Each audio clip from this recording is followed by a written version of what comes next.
मध्य भारत के एक सुदूर गांव खांडवा में हर शाम 7 बजे से पहले लोग अपने अपने घरों में लौट आते हैं। जैसे ही घंटी की आवाज गूंजती है, 7 बजने वाले हैं, अपने अपने घरों की तरफ बढ़ते रहो, पूरे गांव पर सन्नाटा छा जाता है। यहाँ 7 बजे के बाद कुछ ऐसा होता है जो ना देखा जा सकता है, न समझा, बस झेला जा सकता है। राणा साहब गांव के सबसे जिम्मेदार बुजुर्ग हैं। हर शाम वे सुनिश्चित करते हैं कि गांव का हर बच्चा, हर बुजुर्ग, हर दुकानदार घर लौट जाए। बोला, सब घर चले गए ना?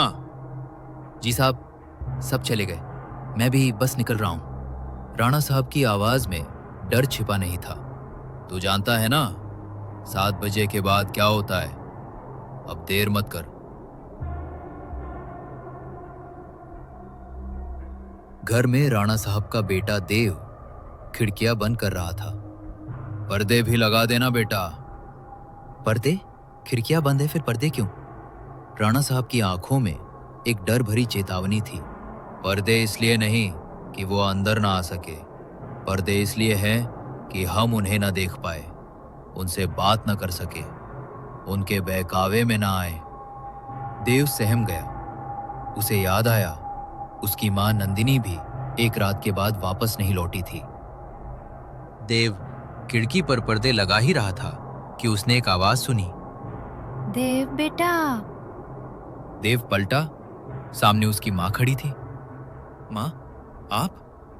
हाँ बेटा, मैं रास्ता भटक गई थी, अब मुश्किल से आई हूँ, मुझे अंदर आने दो। देव हिचकिचाया, पर मां की ममता और आवाज में मोह था। उसने दरवाजा खोल दिया, पर सामने कोई नहीं था। देव को ढूंढते हुए राणा साहब वहां पहुंचे। उन्होंने देखा देव दरवाजा खोल चुका था। देव, चुप रहो, वो तुम्हारी मां नहीं है। लाइट बंद हुई। अंधेरे में राणा साहब ने देव को इशारा किया, यहां आओ, चुपचाप। मां की आवाज आती रही, देव बेटा, दरवाजा क्यों बंद किया? मैं तुम्हारी माँ हूँ। पर राणा साहब ने देव को एक कमरे में छिपा दिया।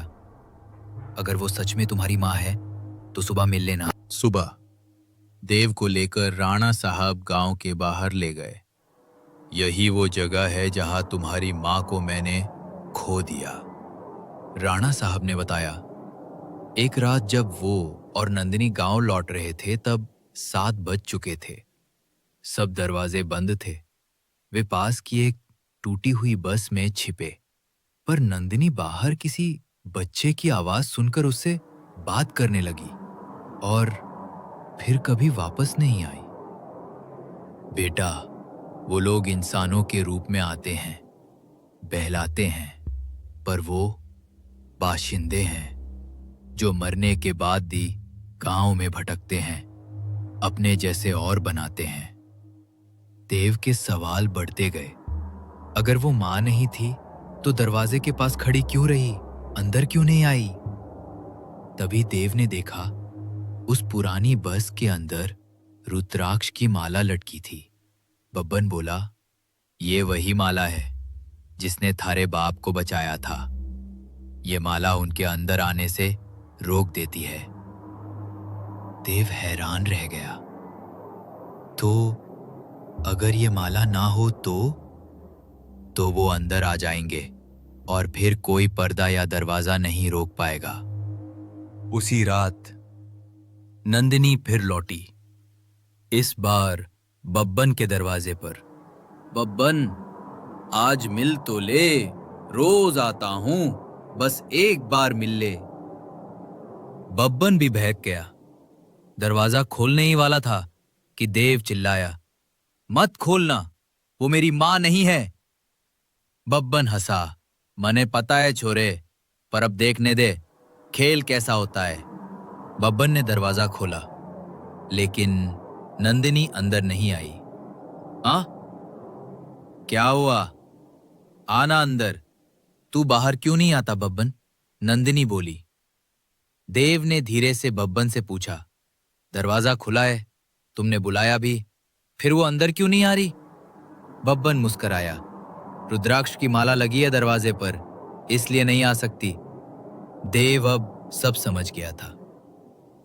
7 बजे के बाद पर्दे इसलिए नहीं लगते कि हम उन्हें ना देख पाएं, बल्कि ताकि हम उनसे ना बहक जाएं। गांव की घंटियां फिर से बजने लगी थीं। 7 बजने वाले हैं, अपने अपने घरों की तरफ बढ़ते रहो। देव खिड़की बंद कर रहा था, पर्दे खींच रहा था और उसके मन में मां की वो आवाज गूंज रही थी, बेटा, मैं तुम्हारी मां हूं, बस एक बार मिल लो। कभी किसी की बातों में मत आना जब तक वो दरवाजे के अंदर ना हो।